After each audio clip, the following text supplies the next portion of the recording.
Hitmontop isn't a very good Pokemon in Generation 2, but it still deserves a place on a leaderboard, so let's see how it goes. So yes, I don't think it's a spoiler to say that Hitmontop isn't going to be a particularly great run. We're going to be starting off with a Tyrogue because this is a challenge on the main run leaderboard, and of course the first thing we're going to need to do is ensure that we actually evolve into a Hitmontop. That's going to involve some very strategic grinding in the Ilex Forest, but we've got a long way to go until we get there, and I'm not going to lie, this is a run I have absolutely been putting off. Hitmontop is one of those Pokemon I have been dreading to do, but it's about time it gets done, so let's start by taking a look at the stats of this incredibly mediocre Tyrogue. We are level 5 and we've got 19 HP. We're holding a berry and our only move is Tackle. We've got 9 in attack, 9 in defense, 10 in the specials and 10 also in speed. Those are going to be the stats we're working with at the first part of this run. All the way up to level 20, we're going to have 35 in everything. And to make matters worse, our only level up move is Tackle. We are fortunately able to learn Mud Slap, which means we'll be able to have something for Rival 2's Ghastly, but in the meantime we're really just going to have to hope for some very good luck at the early part of this run. We're going to start off with the first rival battle, and it stands to reason because we're a physical attacker in this run, we're going to be running Chikorita for the rival. That's the bulkiest of all the Pokemon that the rival can have, and even at level 8 we barely struggled to get through this battle. We did eventually defeat the rival, but now disaster strikes here in Violet's gym. We're against Birdkeeper Abe with his Spearow, and we end up taking a very early reset. The damage rolls didn't go in our favour there, so we're going to give it another go. And on our second attempt we get an incredibly lucky critical hit. That means we are able to progress through the first gym trainer of the entire challenge, and we can make our way to Falkner. We've grown to level 17 at this point, so we're only 3 levels off evolving, and Falkner is of course a flying type specialist. This is quite a difficult battle for Tyrogue because we are going to be weak to Gust, and that's why we're holding the berry. The berry has already kicked in, and thank goodness not a single tackle missed, because we get through Falkner on our first attempt in 22 minutes and 51 seconds. Tyrogue was an absolute slog up until this point. Our stats also went a little bit skew-if because of all the high physical attacking Pokemon we'd knocked out. So here in the Ilex Forest we knock out a bunch of Cocoon Pokemon, and that tilts the stats back in our favour, and we get equal stats to evolve into a Hitmontop. Now you may see on the stats screen in battle our attack was higher than our defence, but that's because the Zephyr badge gives you an increase to your physical attack in battle. And now that we've got a Hitmontop, we're going to try him out against Bugsy. He's the Bug-type specialist of Azalea Town, and already his first 2 Pokemon have fainted. Kakuna gave us a passing shot of poison, but that's no problem for our Hitmontop. We knock out the Scyther, and we obtain the Hive badge in a time of 33 minutes and 53 seconds. We can't celebrate for too long though, the dreaded Rival 2 is just around the corner, and I don't think we're going to have many issues with the Bayleaf. I am just incredibly worried about the other 2 Pokemon. We start off with a Mud Slap, and it's incredibly a one-shot on the Ghastly. We swap to Swift for the Bayleaf as it starts to Razor Leaf us. Razor Leaf barely tickles us because the one thing that Hitmontop has going for it is huge amounts of special defense. We have 110 in special defense, and that will see us very fit for the red fight much later on. For now though, we're going to turn our attention to Whitney. She is our second gym leader together. She's a normal type specialist who leads with Clefairy. Clefairy goes down very easily courtesy of a critical hit, and then the cow starts to roll. We resist rollout, so we have a very easy gym battle once again, and we obtain the plain badge in 39 minutes and 13 seconds. We're in that very easy part of the challenge at the moment because our Hitmontop evolved incredibly early, so we have the base stats of a fully evolved Pokemon while still battling a lot of first and second stage evolutions. But I think the difficulty curve in this particular challenge is going to be fluctuating all over the place. I think when we find the walls, they're going to be incredibly thick walls, but the rest of the time we should just breeze through the challenge. A little bit like what we're seeing here against Rival 3, it was no issue whatsoever, and we can fall through the floor and make our way into Morty's Ghost and Poison Dual-type Spectacular Gym. He is of course our 4th gym leader together, and he's going to lead with Ghastly. We're going to start off with some hidden power rocks for his weaker Pokemon. They're going to be 2 simple one-shots, and then we'll go underground for the Gengar.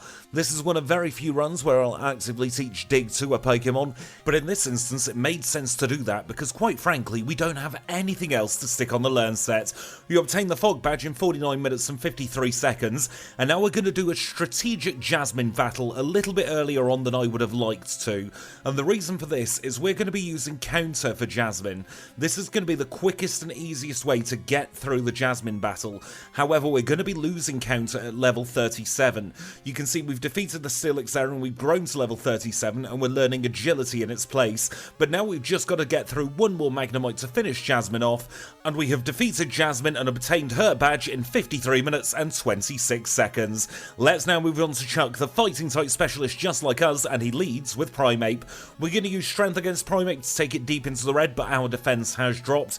And here comes Poliwrath. It's going to be 3 strengths to knock it out, but Poliwrath doesn't even hit us at all. We defeat Chuck with taking no damage whatsoever in a time of 54 minutes and 19 seconds. Let's now move on to Mahogany Town, where Price is waiting for us. He's the Ice-type specialist who leads with Seal. It's a one-shot on Seal with strength, so he sends out a Dugong. We swap to Hidden Power Rock for the Dugong because it's super effective, but it's not going to be super effective against the Parduswine. We use Hidden Power on turn 1, Strength in turn 2 to make sure that Price does not heal up, and that's the Glacier Badge in 59 minutes and 13 seconds. Let's now move ourselves into the Goldenrod Underground, where the 4th and penultimate rival battle is waiting for us, and this time he's going to lead with Golbat. We've got Hidden Power Rock on the learn set, so it's a simple one-shot on the Golbat, and he sends out Meganium. Meganium can be a little bit of a thorn in our side, but Poison Powder misses this time.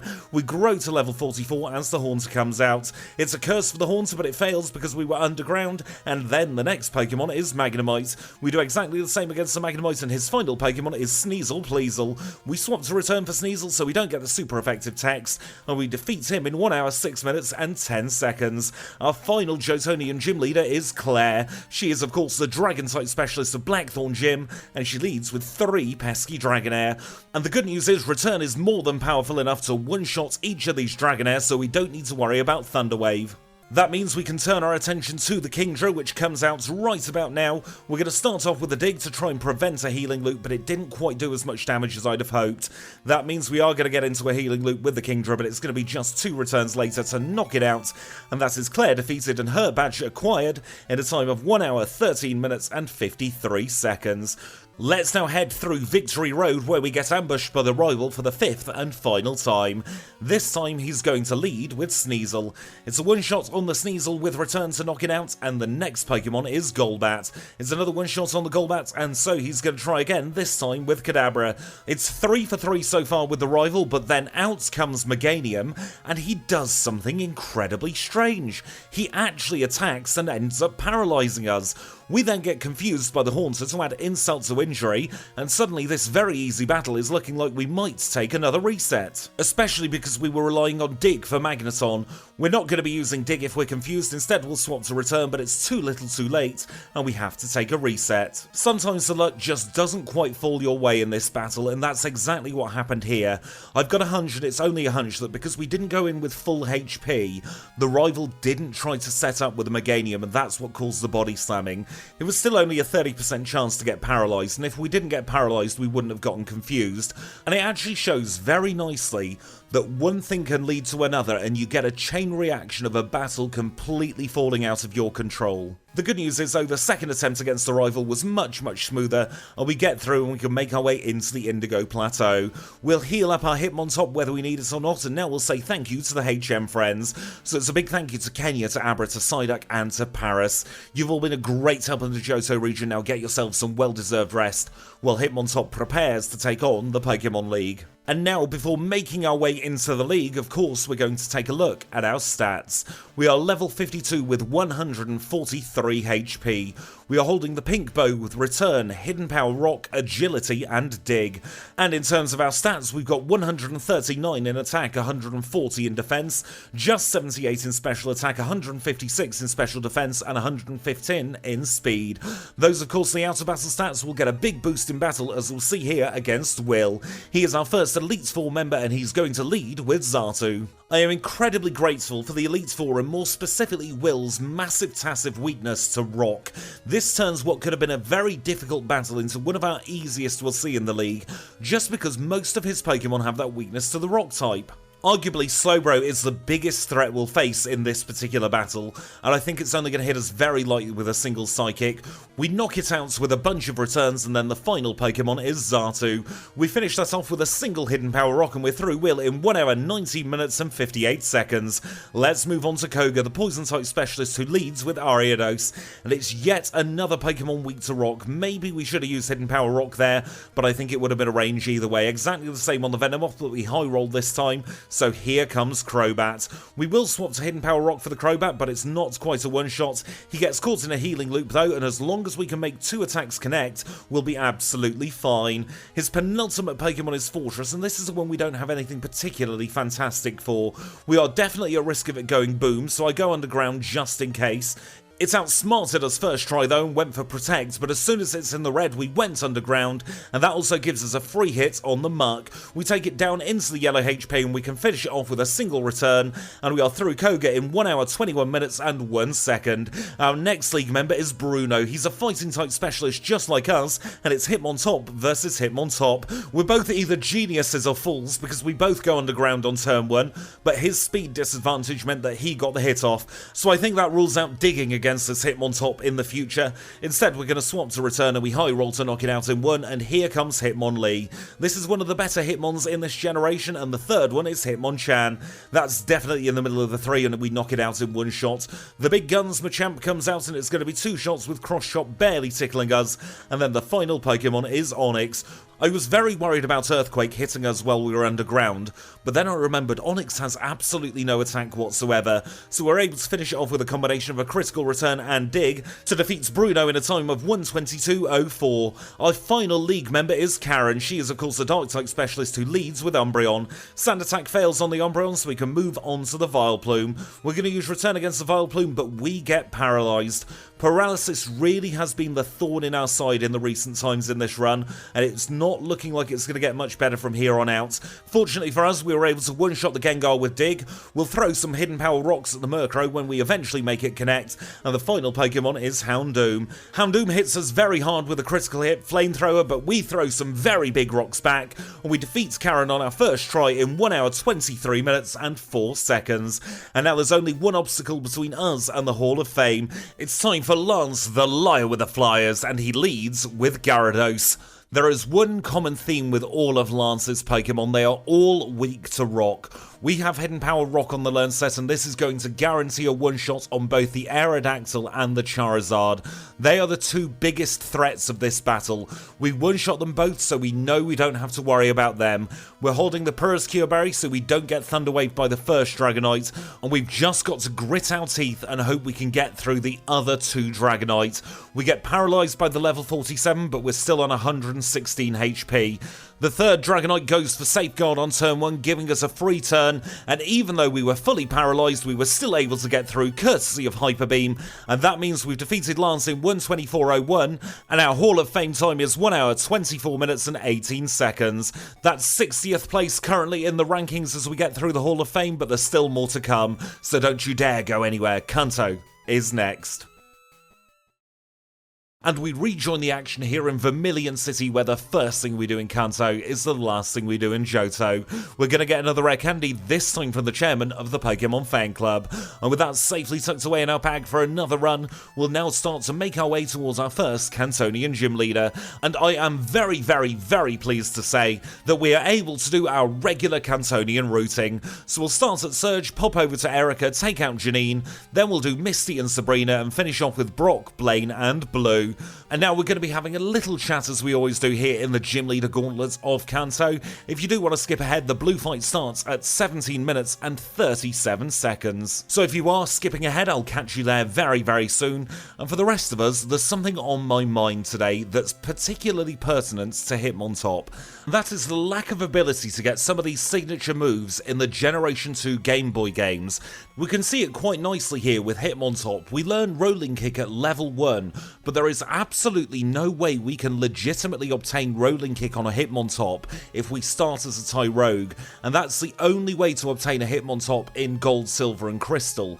So that means we're missing out on an entire move, and it's not just Hitmontop that has this problem. Even some of the legendaries like Ho-Oh and Lugia miss out on their signature moves unless you transfer them into Pokémon Stadium 2 and use the move reminder there. And that means there was one of two outcomes that happened with Game Freak and Nintendo.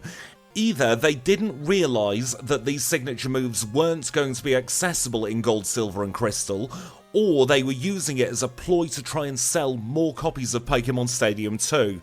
Now, I never had Pokémon Stadium 2 as a child. Back when it was new and on sale in a shop called Electronics Boutique here in the United Kingdom, it was £59.99. Now, that converts to well over £100 in today's money, and that is absolutely ludicrous. I grew up with a single parent who was on a part-time wage, so there was absolutely no way I was going to be able to afford that back when I was younger. I still don't own a copy to this day as much as I would love to, but even then I don't remember the move reminder being incredibly well publicised. And the greatest shame about not having these moves accessible is those move slots could have been used for other things to give many more Pokemon a little bit more diversity in their learn sets.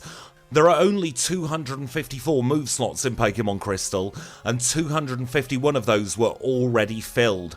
That does, by the way, mean that Generation 2 is the only generation where the number of moves and number of Pokemon is exactly the same, but I think those valuable move slots could have been used for many, many later generation moves that they were probably planning that could have made this game incredibly different. We don't currently have a way to increase our special attack in battle, so having something like Calm Mind, for instance, would then balance out the physical and special imbalance in this game. Physical attacking in Generation 2 is absolutely the way to go.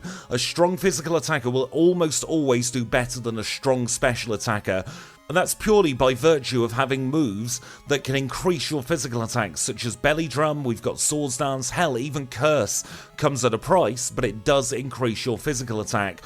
Whereas we've only got growth for special attack. And I have very few criticisms of Generation 2 in general, but this is one of my biggest gripes. I think there's a lot of missed potential. I am really considering starting up a streaming series where we give some of the Generation 2 Pokemon a later game learn set to see just how much better they will be when they don't have the arbitrary restrictions we see in Generation 2. So let me know if you want to see that. I think it could be really interesting. I think I'm going to start with Shuckle, because I think Shuckle could really do with some support in Generation 2.